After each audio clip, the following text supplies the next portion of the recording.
हरि जिज्ञासुको साथमा।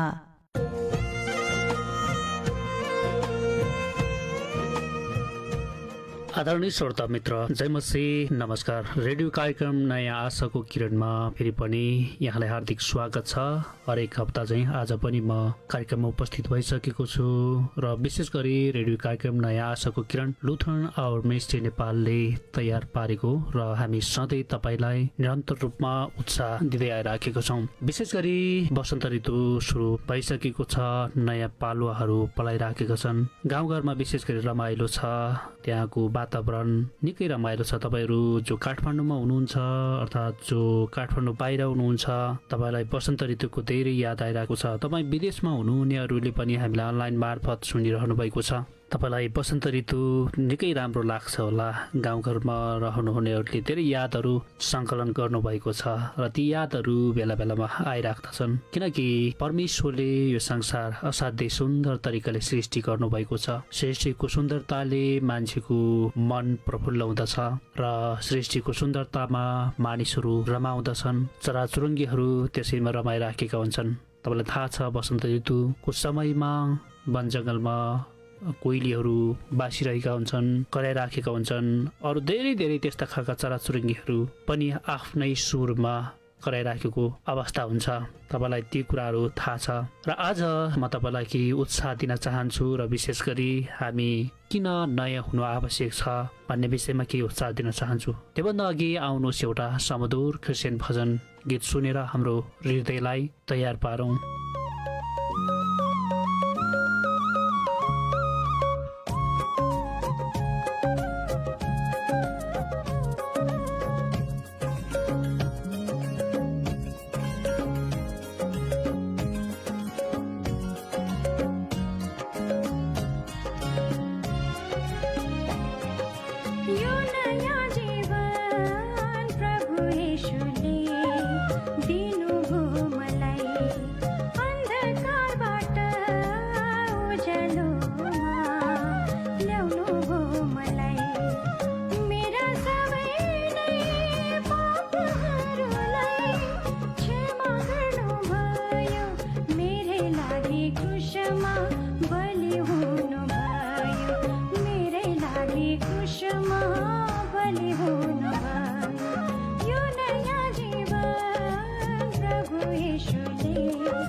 यसो हुनुहुन्छ उहाँले नै हाम्रो आत्मा बचाउनुहुन्छ।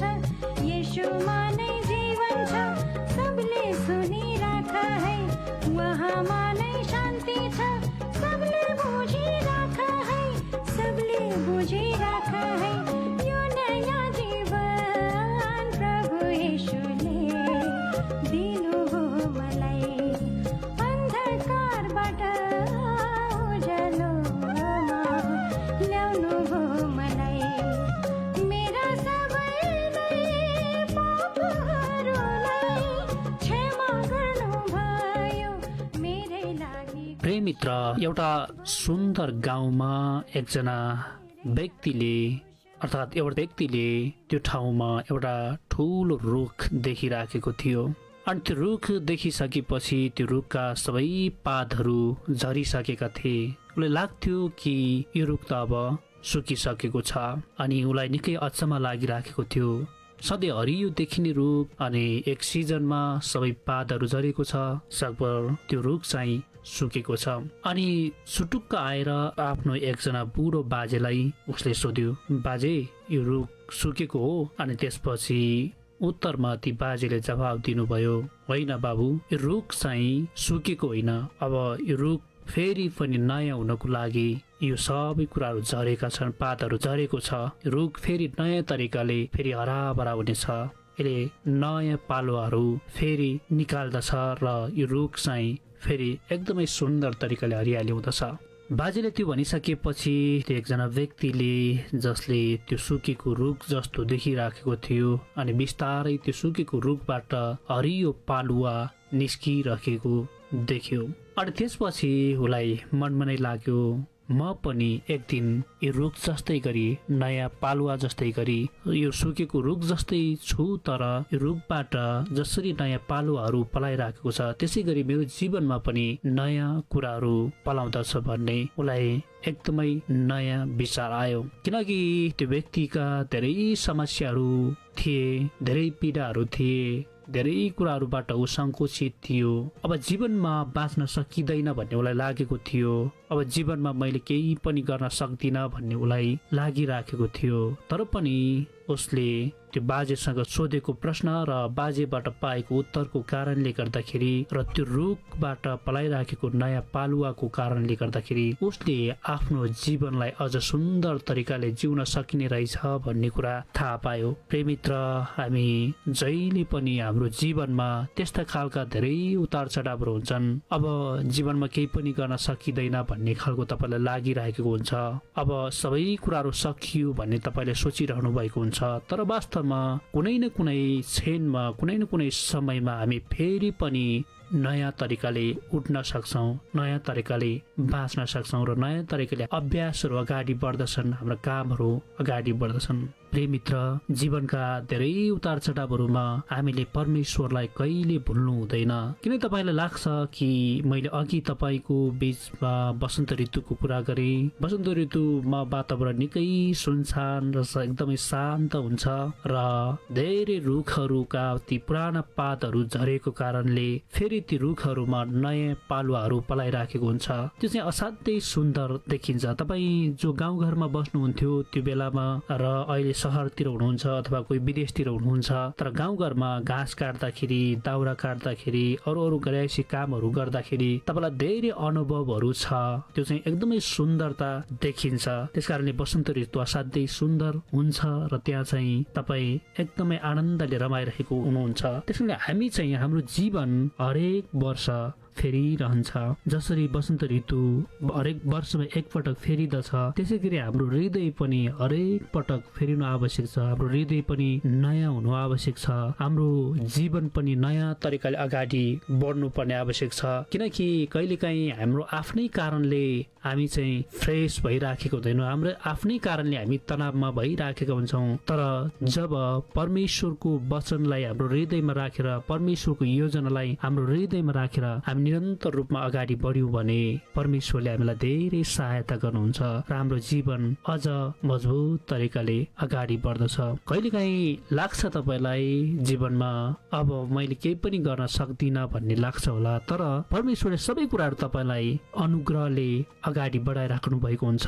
परमेश्वरको अनुग्रह तपाईँमाथि भइराखेको हुन्छ। त्यसकारण कहिले पनि तपाईँले आफैलाई कमजोर ठान्नु आवश्यक छैन, आफैलाई सबै कुराहरू सकिएको अनुभूति गर्नु आवश्यक छैन। त्यसकारण तपाईँ जहिले पनि परमेश्वरको डर र भयमा रहेर आफूलाई सधैँ असल तरिकाले अगाडि बढाउनु पर्ने हुन्छ।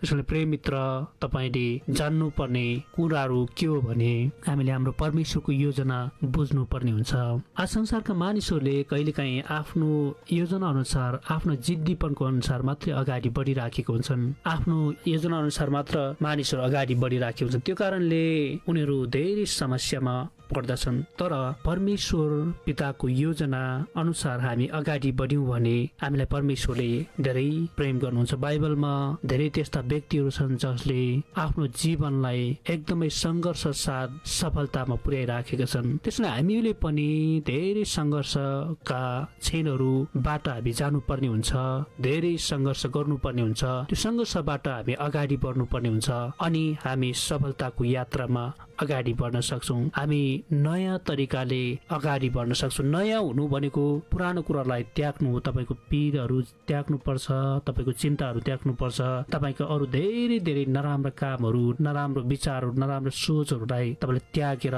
सधैँ नयाँ सकारात्मक सोचले तपाईँ अगाडि बढ्नुभयो भने अझ तपाईँ असल रूपमा अगाडि बढ्नुहुन्छ। किनकि यो संसारमा हामी रहन्जेलसम्म हामीले सधैँभरि अरू कसैको निम्ति बाँचिनु पर्ने हुन्छ। अरू तपाईँको जीवनलाई देखेर, तपाईँको असलपनलाई देखेर, तपाईँको इमान्दारीपनलाई देखेर अरू धेरै मानिसहरूले त्यो सिक्नुपर्छ। त्यो एउटा नयाँपन हो। किनकि तपाईँ जब परमेश्वरको वचन तपाईँले हरेक समय सिकिरहनुहुन्छ र त्यो सिकिरहेकै अवस्थामा तपाईँले आफूलाई नयाँ तरिकाले अगाडि बढाउनलाई तपाईँले सहायता गर्नुभयो भने, नयाँपन आफ्नो जीवनमा खोज्नुभयो भने त्यो अवश्य फाइदा छ। नयाँपन र नयाँ योजना साथ तपाईँ अगाडि बढ्नको लागि तपाईँले आफैले आफैलाई एउटा कन्ट्रोल गर्नुभयो, आफैले आफैलाई परमेश्वरसँग समर्पण गर्नुभयो भने पनि तपाईँ निरन्तर रूपमा सहज साथ अगाडि बढ्न सक्नुहुन्छ। तर कतिपय मानिसहरूले आफ्नो जीवनलाई इमान्दारितामा अगाडि बढाउन चाहँदैन, परमेश्वरसँगको समर्पणतामा अगाडि बढाउन सक्दैन। अरू धेरै धेरै कुराहरूमा उसलाई चाहिँ निकै गाह्रो भइराखेको हुन्छ। तर जब हामीले परमेश्वरसँग रहेर आफ्नो जीवनलाई परमेश्वरसँग समर्पण गरेर हामी सधैँ नयाँ हुन चाह्यौँ भने हाम्रो जीवन अझ उत्तम तरिकाले बित्दछ र हाम्रो जीवन अझ उत्तम तरिकाले अगाडि बढ्दछ। हामीले आफ्नो जीवनमा आफूभित्र भएका नराम्रा कुराहरू, नराम्रा विचारहरू, नराम्रा धेरै अन्य कुराहरूलाई हामीले परिवर्तन गरेर नयाँ हुन चाहेनौँ भनेपछि अझ हाम्रो जीवन दुःखमा, कष्टमा, सङ्घर्षमा बितिरहेको हुन्छ। हाम्रो जीवन अप्ठ्यारो परिस्थितिमा भएर गइराखेको हुन्छ। प्रिय मित्र, तपाईँले जहिले पनि परमेश्वरको योजनालाई कहिले नभुल्नुहोस्, परमेश्वरको चाहनालाई तपाईँले कहिले नभुल्नुहोस् अनि तपाईँ अगाडि बढ्नुहुन्छ। प्रिय मित्र, तपाईँसँग रहेर मिठो भलाकुसारी गर्दा गर्दै आजको कार्यक्रमको निर्धारित समय सकिने आँटेको छ। यदि तपाईँसँग कुनै सल्लाह, सुझाव र प्रतिक्रिया छ भने हामीलाई पठाउन नबिर्सिनुहोला। हाम्रो व्हाट्सएप नम्बर रहेको छ 9845554418। त्यसै गरी हाम्रो इमेल रहेको छ lhmnepal@gmail.com मा पनि हामीलाई तपाईँले आफ्नो प्रतिक्रिया पठाउनुहोला। यो जीवन असाध्यै सुन्दर छ र यो सुन्दर जीवनमा हामी सधैँ अगाडि बढिराख्नुपर्छ, सधैँ बाँच्ने प्रयास गरिराख्नुपर्छ। आजको कार्यक्रम सकिएकोले म तपाईँबाट बिदा हुन्छु। जय मसीह, नमस्ते।